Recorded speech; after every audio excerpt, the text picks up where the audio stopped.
for and so Makwaba at the truncated interview. So, said the money no me interview characters in a video. And that interview so is based on Magraheb video I will show you.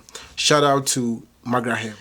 And the character I'm interview no Kennedy or Agyapong. No show concern before managerial activities home. I don't know men say no Mekria Ben Honorable Kennedy. Now I'm dinkita home.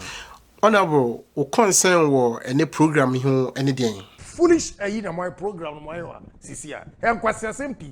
Honorable, I didn't know a program now, you know, foolish. I've been sitting here all this while. Now we are advert. But Honorable, advert here the raise funds so. Sika by 2,000.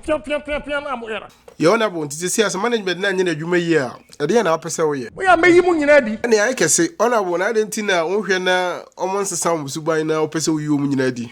It's some food. You see, Honorable to chins and food, maybe Piacha and Minia Magraheb, might be so also not doing chair. Kennedy reaction.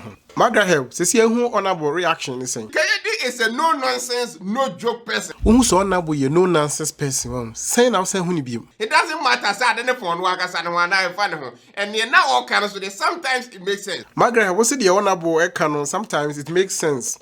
But advertising so nobody raise fund though. If you are doing a show and you are playing multiple arts throughout, I was it.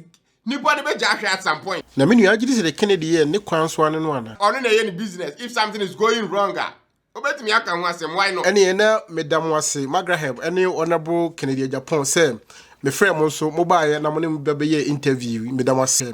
You're not a tier for and then hard idea interview, ABC, a very quick and short interview. But I hope that you guys are enjoying it. Said that I make an so channel YouTube Tumpoma. Please do not forget to subscribe and share. Said the Baya Bribia no metimede interesting interviews abremo. Madam was say, Sabribia mo come home. Yamin Shram.